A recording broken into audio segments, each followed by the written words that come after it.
Alright, I'll do a little, I wasn't going to do any updates. I'm going to go teach a chapter of the book of Acts in about... I wasn't going to do updates. I actually have a complete teaching post that was ready to go this morning, but I felt I'd post that tomorrow. A few things I'll mention. When I was leaving my house, I'm now far. And this has happened before, so I'll say it right now. I was just driving, and there's a 3-lane highway when you leave Flower Bluff, and I drive it all the time. And so I'm in the middle lane doing the speed limit, and there's a car like on the right, 3 lanes. And then there's a truck coming up out of Flower Bluff, not speeding, maybe a little bit. And I could see, and look, I'm aware of who's behind me, who's in front of me. I just look, and then I notice the truck was passing, which is fine. Then I notice as soon as it sees my vehicle, realizing it's me, the truck slows down. This has happened before, that's why I'll mention it. And when the truck slows down, I look, and it slows down a lot, and there's an exit, and he wasn't going to go off that exit, but because he slowed down, then he kind of snuck behind the vehicle to the middle, and then went all the way to the right, and then kind of got off. Now look, I know it was somebody that was avoiding me. I could just tell. That happened before with a cop. I never knew what his vehicle was, and one day I don't check cops' vehicles, personal vehicles, but one day I was dropping off some of my homeless friends, Tammy. She said, "Oh, that's so-and-so's like a monster truck, parked at the cop shop." I never looked for that vehicle, but one day it happened with that officer's truck, and I mentioned it. This might be 2 years ago. So when I said it, I wanted to vengeance. I just kind of the same thing happened, and I said, you don't have to avoid me. I made it. I think he sold that truck because I made that video. So now I know your new truck. And I looked for you. You gave yourself away. I find it interesting. Now, cops don't live in fear. So being I made this, that really was kind of what I'm thinking I'll talk today. The update, I checked all the news, and the update on the local news is Lance Taylor, they postponed the trial indefinitely. This is a serious case, so I'm going to update that. Lance Taylor was a man that his girlfriend a couple years ago had called the cops and reported him as threatening her. I forget her name. We've had a few cases like this.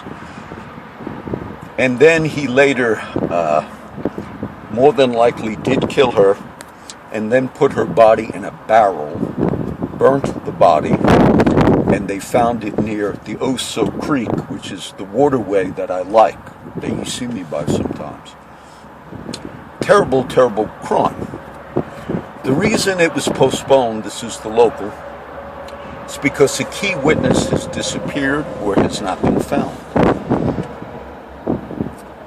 I want you to remember the other case where there were 4 key witnesses in another murder trial right in this region of South Texas.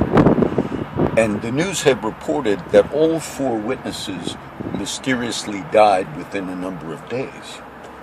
And that case was dropped. And I remember when that case happened, I talked about it. I said, that just shows you that there is more problems. It's not just me spouting off with an agenda, that in this area we have problems. Now, I believe the DA, the new DA, Mark Gonzalez, I believe he's a good man, and he had a history of being a defense lawyer, and I believe he actually wants to do right? And I'm not blaming him. And I'm wondering if he's looking at this case with Mr. Lister, that maybe he's going to bring charges, because they've not commented. There was nothing new on the Lister case, and they've not commented on it today. I didn't see anything new. And it's possible that the new DA, being Mark Gonzalez, he has a history as a defense attorney, and when he came in as our new DA, he actually said he was going to deal with so many words he said he was going to deal with the corruption that went on with the former DA, collusion and so forth. So I'll just mention that. I'm wondering if he's looking at that case. I'll mention one more thing.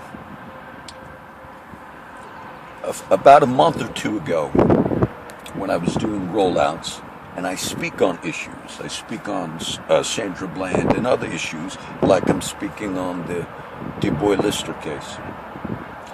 I gave somewhat, you could say, like of a prophetic word, but I was speaking to a friend of mine who's a pastor by the name of Pastor Don Lavelle. And my criticism was, he does not believe that you should speak out like on social justice issues, even about the killings of blacks and so forth, which I do speak out on. And Pastor Don is black. It has nothing to do. I just felt like that hindered him from, because he says you're not preaching the gospel. And this black man, Du Bois-Lister, I believe they said his funeral was going to be at CCCF, which is the church Pastor Don pastors. And I looked on the calendar to see if they scheduled a funeral, or there was no mention of anything, nothing speaking. And I noticed Pastor Don at CCCF, they had a symposium of their ministry, international ministry, the Fellowship International, which is a new aspect of CCCF. And I've seen them talk and promote it. The other thing I was upset once when I go to CCCF, where I used to visit. There's a lot of cops in there, and I think he's friends with Chief Markle. Maybe Chief Markle's a member of CCCF, but I know he's friends with him. And I remember seeing a lot of officers, and one time I went to CCF to get coffee, to walk in, and a black usher had stopped me. And he never did that before, and he said, "Where are you going?" I said, "Well, I'm coming to church." He said, "Well, the church is in here. Look, they've never done that to me before." I said, "Well, I'm going to get some coffee, brother." So I was offended in this sense, that I felt like there was more of like, we're here to defend our officers and all, maybe because where I was going to get the coffee is where the cops sit, which is fine. They're there for security. But I noticed that after I spoke about those issues and all, one particular death of a black man, which was Du Bois-Lister, possibly was a member of CCCF. And I would hope Pastor Don would see that if there's something that he feels, possibly there was enough on the post yesterday, that you should just hold people to account. It's not that a cop in his civilian vehicle has to be afraid of anybody or do what, more than likely that was an officer, because this happened before, all right? Somebody was avoiding me and you could see it, okay? And it happened before. But these are cops, particular ones, I can't tell you it's the exact one. These are ones that have made threats over the years, which have upset me. And I've made no threats. There's one verse in Isaiah.